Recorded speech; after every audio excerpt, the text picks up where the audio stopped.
The history of Sonic is something many people have covered, from his ups and downs to his identity crisis and even his physics.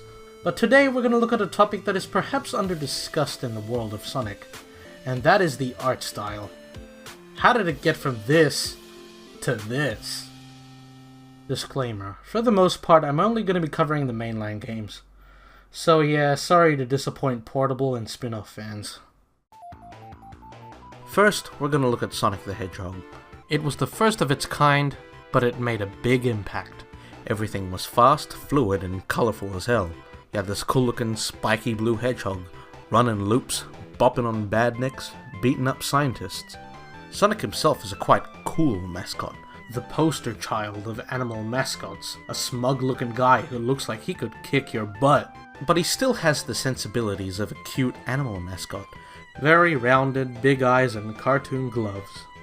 The moment you boot up the game, he just comes up right in your face amidst a glorious winged emblem with a large tropical vista in the background. Eggman, on the other hand, is human, but he looks unlike anything else. He's round, fat, and wears a peculiar getup almost reminiscent of Mickey Mouse. You'll never see another fat scientist like this.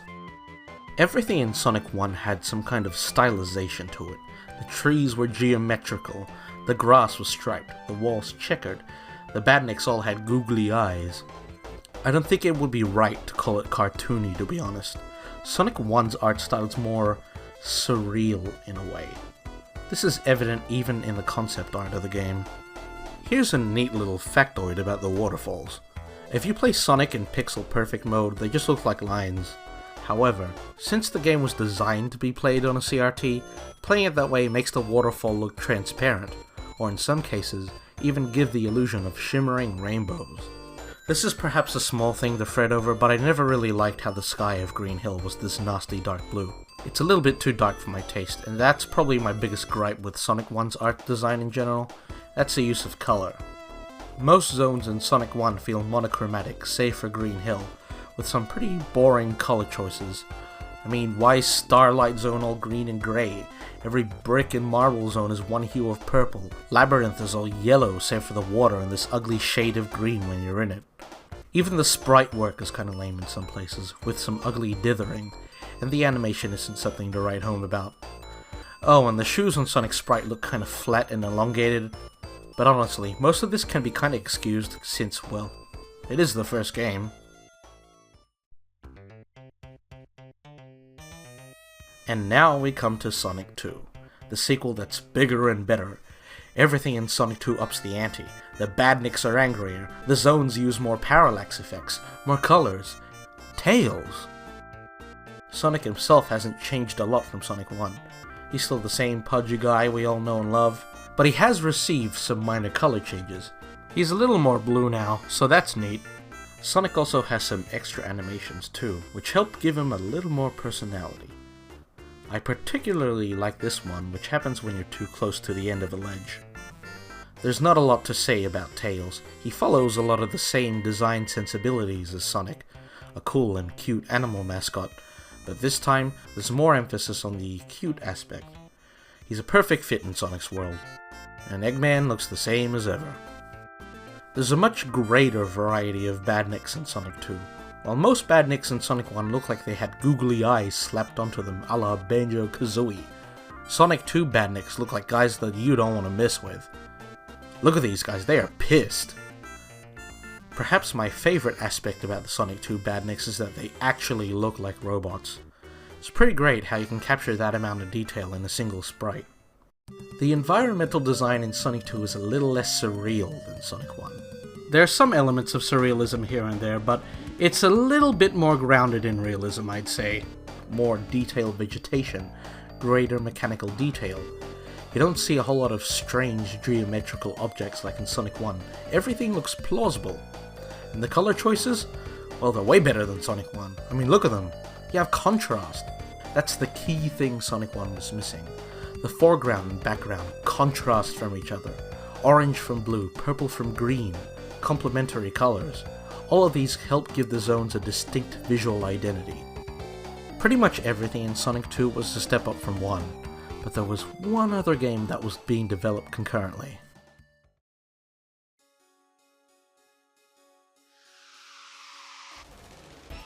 Ah yes, Sonic CD. Many people call this the true sequel to Sonic 1, and perhaps this is most evident through its art style. If I were to sum it up, I would call it adapting the Japanese box art of classic Sonic into a video game.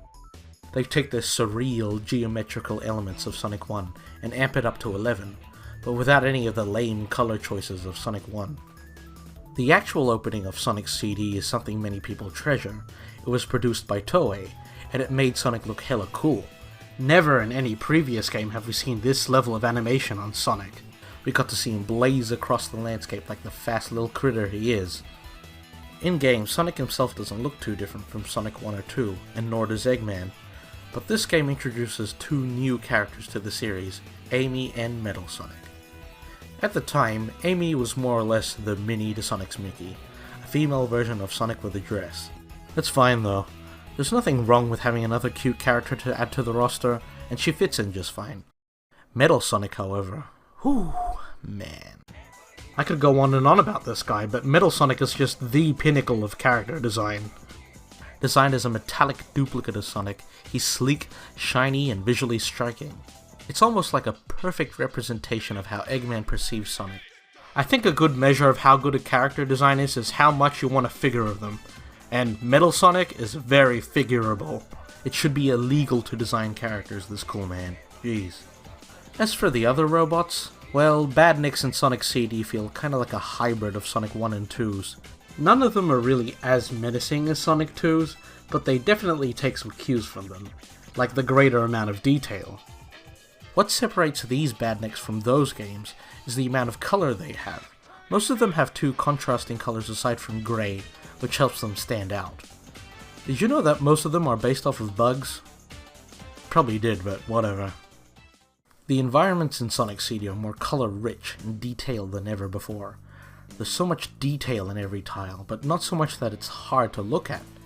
There's still the crucial element of contrast to help make things stand out. There's a lot of weird geometrical shapes here too, but they feel natural here, like it was designed that way. Little Planet is a weird and wonderful place, and the stylization of every element helps bring it all together. There honestly isn't any other game that looks like Sonic CD. And now we come to Sonic 3 and Knuckles, the one that everyone loves. Sonic 3 ups the production value all across the board. Better music, better gameplay, and of course, better graphics.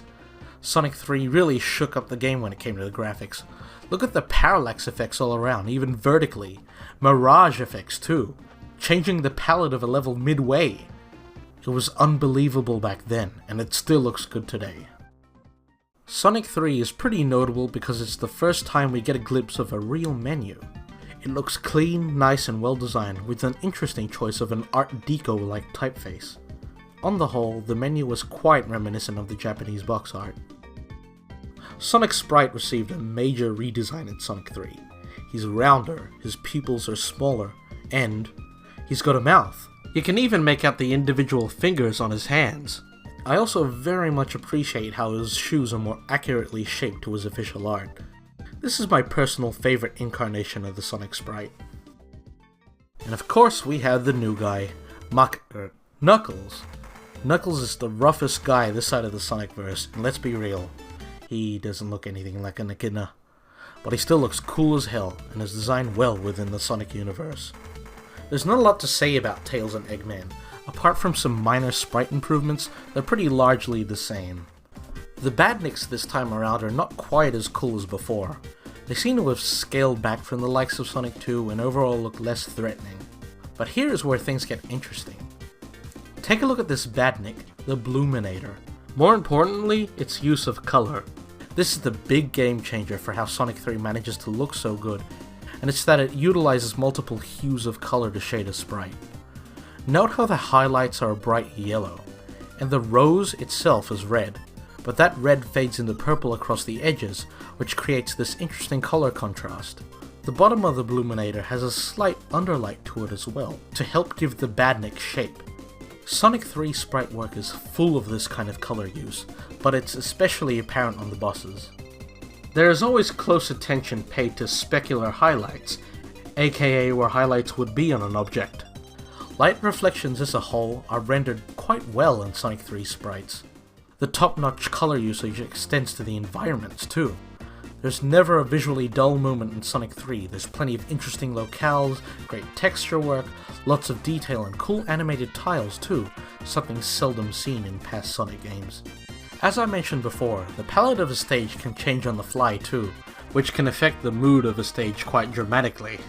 In terms of overall design, I do think that it's a little bit more realistic than Sonic 2 thanks to the upgraded visuals. Apart from the special stages, there's never a point in the game where it reaches Sonic CD levels of wackiness. But I personally like this approach, keeping the game grounded in a good degree of reality but with some fantastical elements here and there makes for a great art style.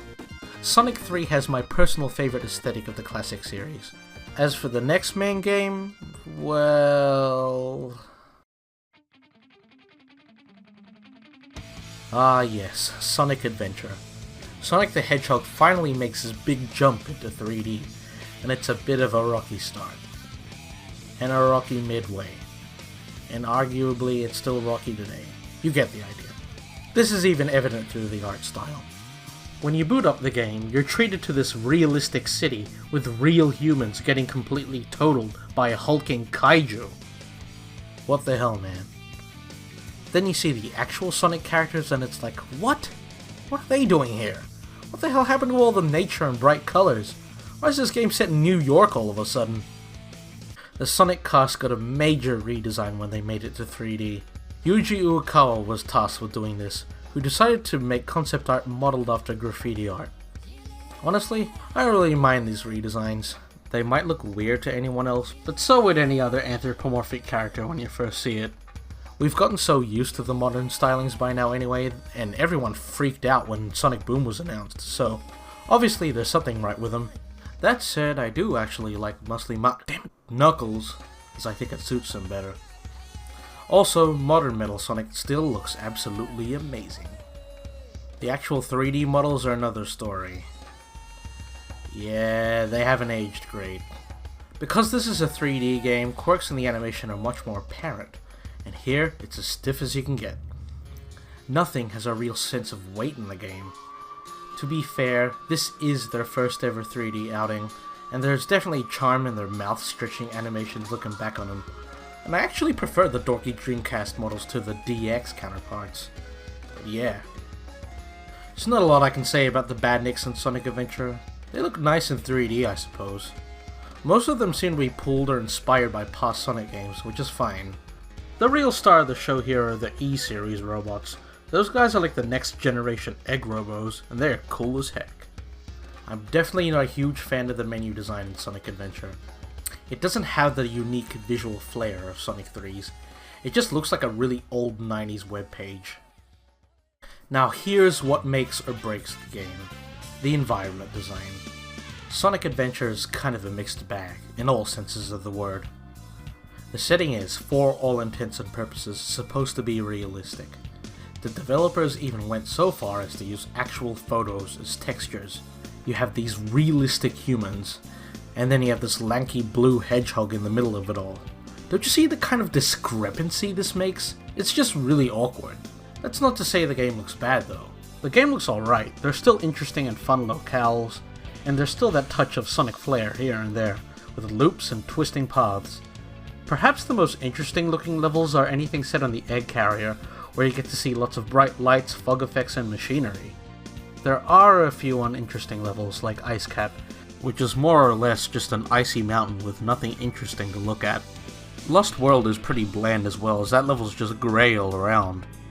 On the whole, Sonic Adventure was Sonic Team's first 3D outing, so you can forgive them for all of this. Besides, they were just trying to find their footing, like with Sonic 1.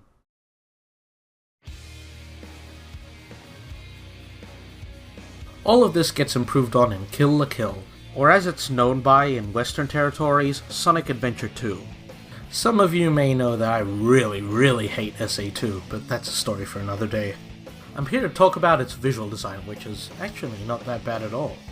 The animation is actually choreographed and animated like a movie this time instead of cycling through preset animations, which makes for a more immersive and cinematic experience.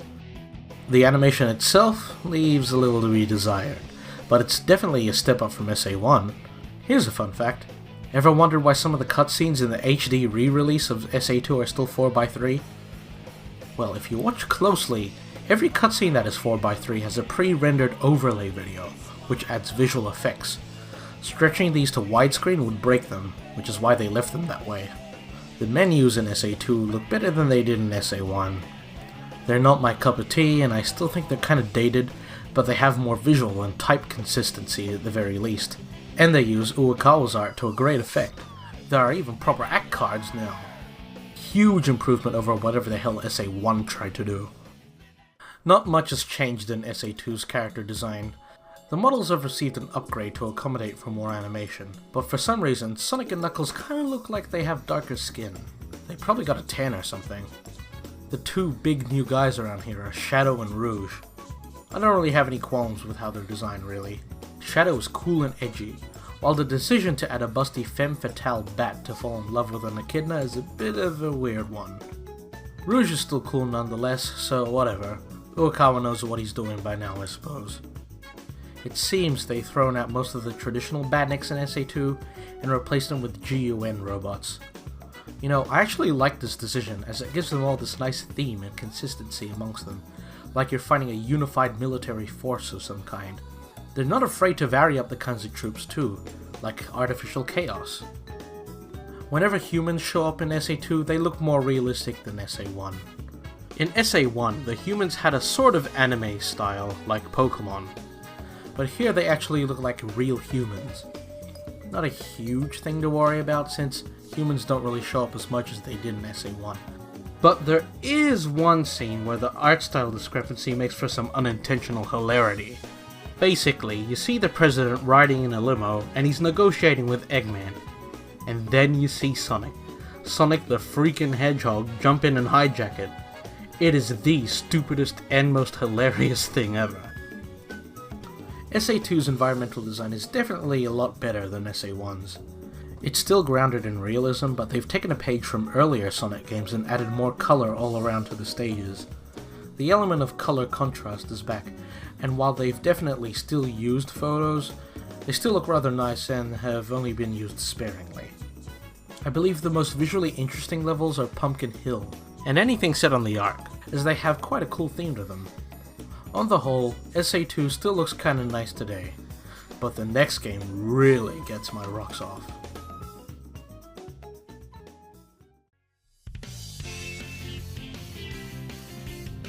Oh yeah, Sonic Heroes. I love it. It's a flawed game, but I love it to death. To me, it represents the sort of mood the Sonic series should have. Light-hearted, but with a sinister undertone, and multiple plot threads that come to a head in a battle against something supremely screwed up. You know, like the classic games. This is even evident through its art style. Sonic Heroes puts emphasis on pre-rendered cutscenes. The animations on the whole are a step up, but they're a little bit jank. Whatever. The menu is better this time around. They've definitely taken hints from SA2, but the menus are now super colorful. There's more movement in the menus than ever before. There's liberal use of red, blue, and yellow, the main colors of the game, which helps give the menus visual identity. What can I say about the character design, really? I fully trust Uekawa by this point, and he did a great job bringing the chaotics into the modern age. Cream is kinda nice as well. For whatever reason, Rouge seems to have a different outfit in Heroes. Was the original too skimpy? I'm not entirely sure why they changed it, but whatever. Neo Metal Sonic is kinda weird. Not that big a fan of his bell bottoms and his elongated spikes, but that's probably because the original is so perfect. Let's get to the real star of the show here, E123 Omega. Look at this dude. I'm in awe of the size of him, the absolute robotic unit. Maybe I just really like robots, but this guy is cool as all hell. Everything about his design accentuates his more aggressive nature compared to Gamma. The greater use of red, the big powerful claws and spikes, even his visor. Every time you see Omega, the design of his visor always makes it look like he's pissed off. And that is the coolest thing ever if you ask me. Like in SA2, all of the Badniks have a unifying theme here. They're all based off of the egg point. It's cool how they all have a theme depending on the stage they're in now, which helps give them all a little charm. There are plenty of huge robots too, which is something you don't see a lot in the Sonic series outside of bosses. I think the series could benefit a lot from having bigger enemies. There's still a few regular Badniks here and there, and I think they're all cool too. What I really love about Sonic Heroes is the visual design of the levels. It is the single most colorful game of the Dreamcast era. Everything pops out, everything's bigger and more open. The team put a ridiculous amount of work into designing Seaside Hill. The combination of rolling tropical green hills with alabaster ruins adorned with intricate markings makes for an absolutely perfect opening stage. I kinda get why Sonic Team tends to reuse Seaside Hill all the time in later games. It's just too well designed for its own good. But there are plenty of other great stages too. While not as realistic as SA1 or SA2, all of them have a distinct identity and color scheme, which definitely feels like they're a natural evolution of the Genesis era games. I'd even argue that they still look quite nice today. My favorite of the stages would definitely have to be Bingo Highway. That stage is absolute madness. Sonic Heroes looked like it was going to be the start of a new golden age. And then the next mainline game came out.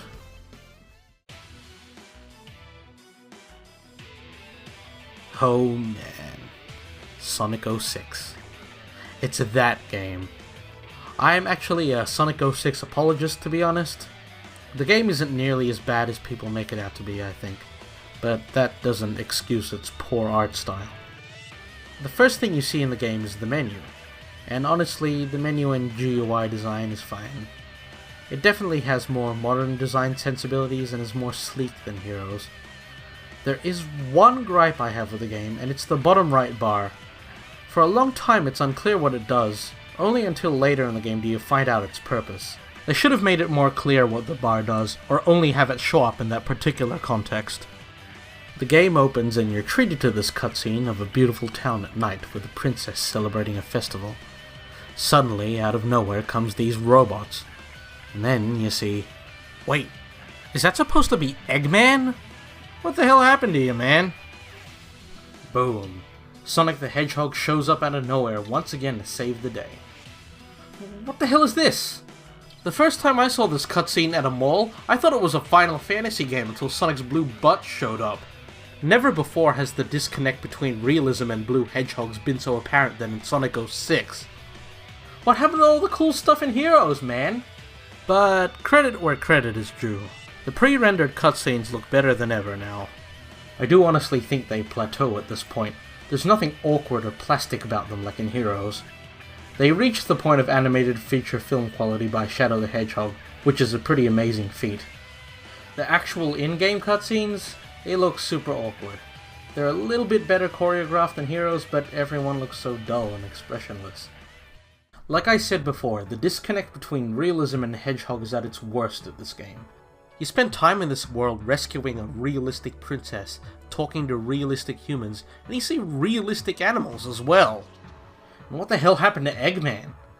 I mean, I think they tried to make him look more realistic, but they just made him look super awkward. This is easily the worst Eggman yet. I personally like to call him Emperor Eggman. And the Badniks? Well, they're way detailed here. Seriously, they look like they came out of modern mecha shows. This dude right here looks like he came out of Portal, and these guys look like the Tachikomas from Ghost in the Shell. I'm almost tempted to say that they're over-designed. While they look super cool on their own, I'm not entirely sure that they fit in within the Sonic universe. There's a couple of supernatural enemies too. I don't really mind them actually. There's nothing bad about their designs. The environmental design of Sonic 06 is nothing to write home about. They've fallen back on the design sensibilities of adventure. Every level has a dull, monochromatic color scheme, and the locales are more realistic than ever. The game is just so boring to look at, really. Not even Eggman's aquatic base is interesting. Everything is covered in chrome. If I had to pick the most interesting locales, they would be Crisis City, because it's cool to see a ruined city submerged in lava, as well as Kingdom Valley, because that just looks like Dark Souls. You know, Sonic 06 came out before Demon Souls. You think maybe they ripped them off? In any case, things were looking grim for Sonic. but little did we know he would come boosting back in a big way.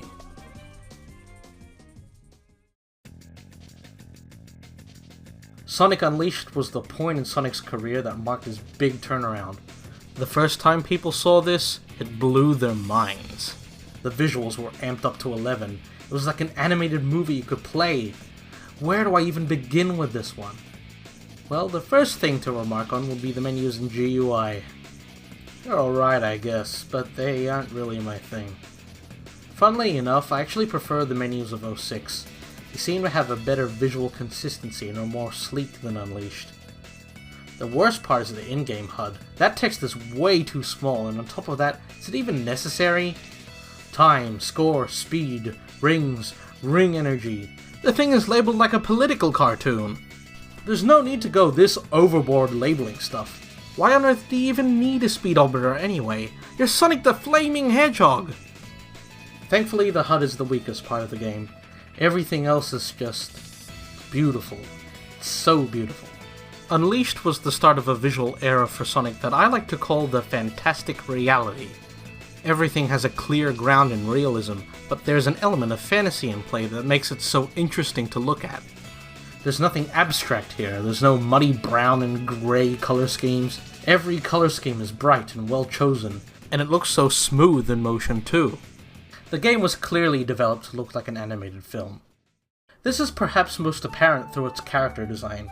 There are humans in this game, but they're designed in a cartoony fashion, something which solves the problem of Sonic looking awkward as hell next to them. In my opinion, this is probably the best approach. After you start the game, you're treated to this incredible opening cutscene which perfectly captures the feeling of Sonic.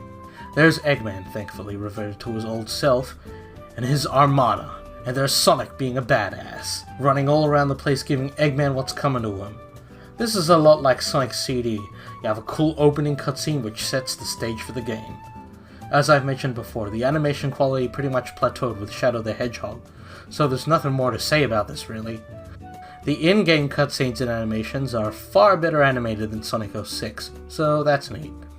I think it's about at this point where they plateau in terms of animation quality. The actual Badniks in this game seem to take cues from Sonic Heroes. While they aren't as edgy as 06, they still keep that level of detail. The Egg Fighters are no egg pawns, but they make for a good fodder unit. All the Badniks have a unifying theme, so they all look like they belong in the same faction. As for the Dark Gaia minions, they're definitely more cartoony than the Iblis enemies in 06. That's cool, I guess. These guys are just one-offs anyway. Dark Gaia himself is fitting as a final boss, a huge monster with this immense amount of grotesque detail. The environmental design of this game is nothing short of amazing. It's one of the best in the series. Everything is rendered with this insane amount of detail thanks to the Hedgehog engine, which allows for streaming of huge levels while you're running really fast across them. The lighting system uses global illumination, which creates the effect of light bouncing off of colored objects onto other surfaces. The shadow system is realistic, and the environments are realistic too, as they were clearly modeled after real-life cities. But like I said before, this isn't the lame, washed-out realism of the adventure games in 06. Oh no, this is fantastic reality. There's color and twisting paths, turns and loops everywhere. The color scheme of every level is distinct, from the orange roofs of Rooftop Run, to the white, red and blue of Windmill Isle, and the green and greys of Dragon Road. Even Arid Sands is great to look at despite being all yellow, thanks to the contrast created through shadows. Unleashed is 10 years old and it still looks great today. And things would only get better with... Sonic Colors was the next big game in the series. It took what Unleashed did right and improved on it, and that goes for the art style of the game too. The menus for Sonic Colors are fine, I guess. Bit of a lame choice to use Helvetica instead of a more exotic typeface, but Helvetica works well in any situation, so whatever. The HUD is fine, it just has the issue of the text being too small. There's not much to say about the animation, everything was already perfected by Unleashed. But I do wish they had a cool opening cutscene instead of dropping you straight into the action a la the classic games. There is the demo video, which I suppose is neat. Let's get down to the real business, the Badniks. Let me tell you right now, these guys look cool as all hell. The Colors era Badniks are probably my favorite of them all. They're like the classic Badniks, but cooler. Look at the Motorbug dude. He still has that element of cuteness, but he looks like he could mess you up. All of them have cool mechanical details too, and they all have a unifying design element, the neon eyes. Even the egg pawns are back and they look better than ever. One of my absolute favorite things about them is that, like in Heroes, they have unique outfits for every stage. Little details like this go a long way. Even the boss designs are consistent with one another. As for the Wisps, well, honestly, I like them quite a lot. From a visual standpoint, they're a cute and cool addition to the Sonic series. I can say without a doubt that Sonic Colors probably has the best and most creative level design in the series. Every level is so unique, colorful, and rich with detail. They take familiar level tropes and put them together to create interesting combinations. There's still that element of fantastic reality, but instead of basing it on real-life cities, they've applied it to original interplanetary settings. They still have this sense of believability to them. And all of this isn't even on the Hedgehog engine, it's on the Wii of all consoles. They really push that white slab to its absolute limit. Nothing but praise for Sonic Colors, really. Which brings us to the next game. Sonic Generations, my favorite game in the series. It's all the best parts of the series in HD. It's so pretty, everything about this game is so pretty. Every trailer blew my mind, and the element of fantastic reality is in full effect here. This is the point where Sonic Team had a stroke of genius. What if we took the Japanese Sonic box art and turned it into the menu designs? And they did. And it was glorious. The menus in this game are so much fun to navigate and look at. They're clearly inspired by the classic games, but there's so much motion, with shapes popping out, moving here and there. The text pops right out at you. Having the jagged teeth shape be a unifying design element is a great idea. Dude, you can even see this in the logo! The HUD itself is great too, large and easy to read, well designed, pleasing on the eyes, but still keeping in theme with the design motifs of the game. The Badniks in Sonic Generations take cues from Colors and give them the same treatment. More detail, neon eyes, which makes them look cooler. The Egg Robo is an interesting case. He seems to have been given more detail while still looking very similar to the original. A good approach. Same goes for the GUN robots. Even the Iblis creatures from 06 received a small redesign in the form of a hardened rock shell, which helps them stand out a little better from the level. And the levels themselves? Oh man, the levels. It is unbelievable how cool the levels here look. I could go on forever about these. The classic levels have been adapted to the modern era masterfully. Green Hill Zone is probably my favorite. It took an abstract checkered level and turned it into a sprawling paradise. The checkers actually look like rock now. Everything has been smoothed out and curved. The trees twist and turn. The wooden and stone totems are a recurring visual motif now. There have been wooden structures added here and there to give it a bit of a tribal feel. There are indoor cavern areas now. Everything about it has the element of fantasy, but there's still the element of realism in it. That fantastic reality. Everything looks natural. It actually looks like a green hill for once. You could show it to somebody who hasn't even seen Generations, and they'd say, "Yep, that's Green Hill Zone." Why else do you think Sega uses this iteration of Green Hill Zone so heavily in other media? It's perfect! This design philosophy is evident through the other levels too, taking existing elements and adding appropriate detail, while still keeping the overall look and feel of the originals, as well as a firm foot within reality. I could go on about every level, but you get the idea. Sonic Generations looks really good. It looked like clear blue skies for Sonic. Then Lost World showed up. Sonic Lost World. Ooh boy. This game pisses me off, man. I hate it. I hate it so goddamn much. With every fiber of my body. It is, without a doubt, my least favorite game in the series for so many reasons. The art style is just one of them. Let's just get to the least shit part first. The HUD. The HUD is actually really good. They've taken the design sensibilities of Sonic Generations and improved on them. I love that Sonic-like typeface that they've used. Like in Generations, they've taken the geometry of the Japanese box art and made it into a central design motif. Everything moves smoothly, pops out, and is fun to look at. The in-game HUD is okay and unintrusive. That's about all the praises I can sing for the game. The Badnik designs were changed quite radically from Sonic colors in Generations. Now they're all miniaturized and googly-eyed. One could argue that they look closer to the originals, but come on, seriously? Badniks are supposed to be these threatening robots that could kill you. These guys could probably tickle me at best. I miss all the cool mechanical details the Colors era Badniks had. As for the Deadly Six, well, they're inoffensive really, even if they are straight up the Monstars from Space Jam. And now comes the worst part, the environmental design. There is absolutely nothing visually interesting about the levels at all. They've taken the fantastic reality of the previous games and thrown it right out the window. They've taken trying to go back to the classic look of the games too far, and made absolutely everything geometrical. It's insulting. The flowers, the trees, the water, the grass. It doesn't even look as cool or as detailed as Sonic's CD. Everything is just too simplified for its own good.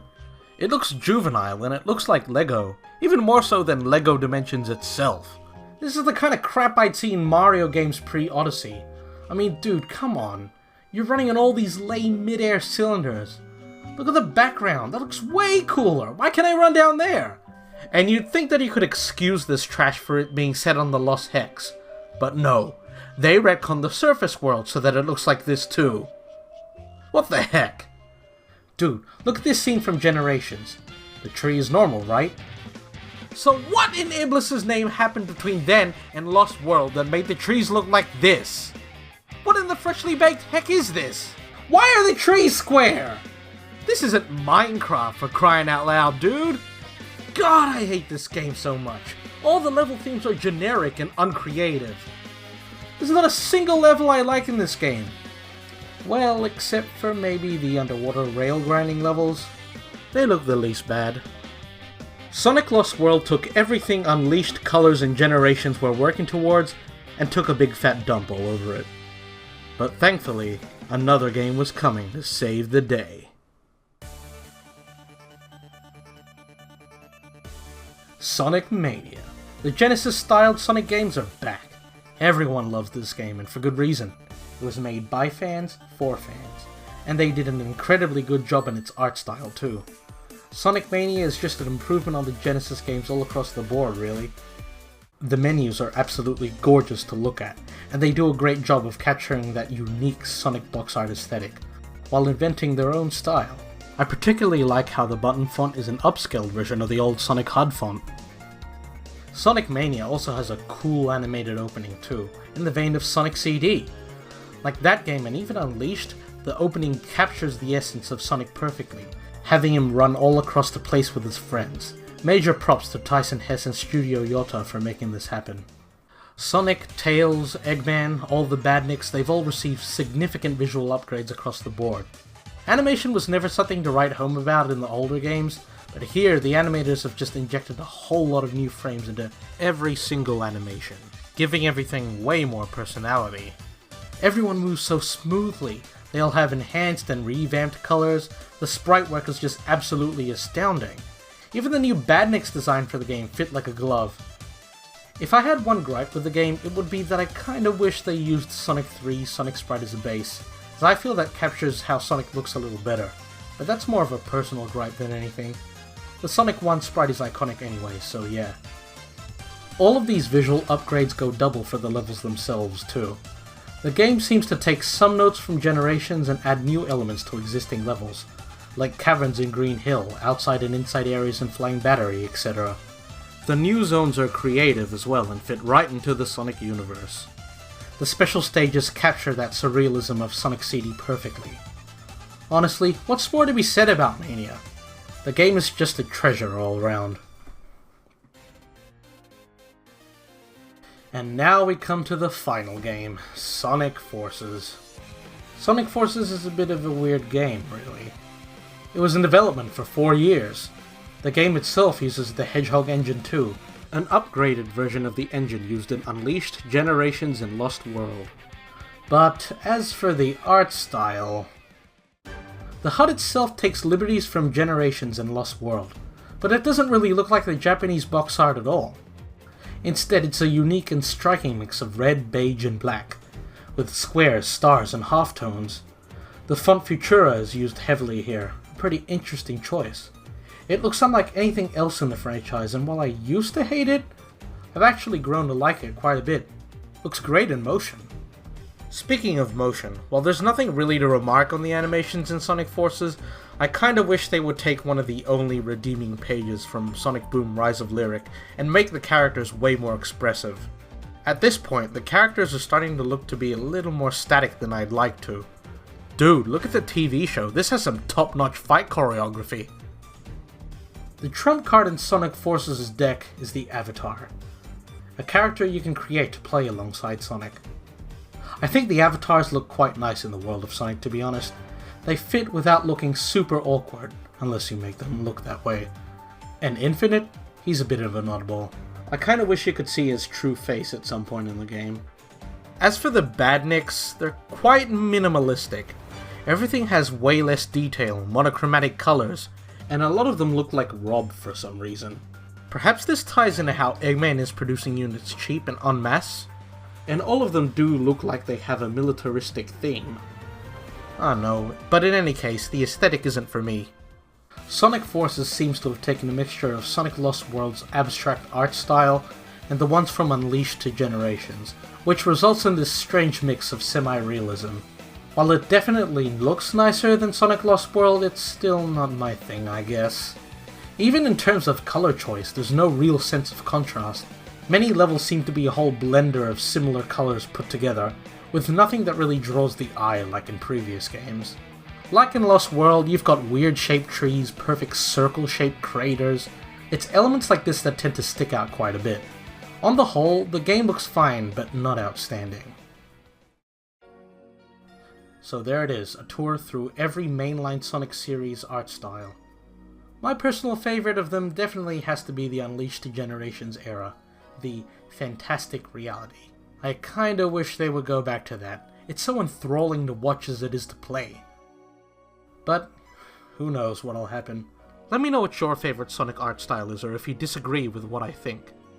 If you enjoyed this video, make sure to stay tuned for more video game essays, as next week I will be posting my analysis on the Drakengard/Nier series and its parallels to the Minions.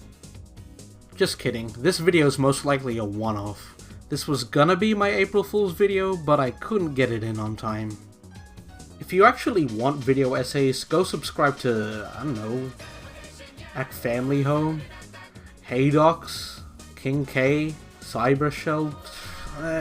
Video essays are like a dime a dozen on YouTube, I swear. There's so many of them. Like, whatever. Whatever, dude. Oh.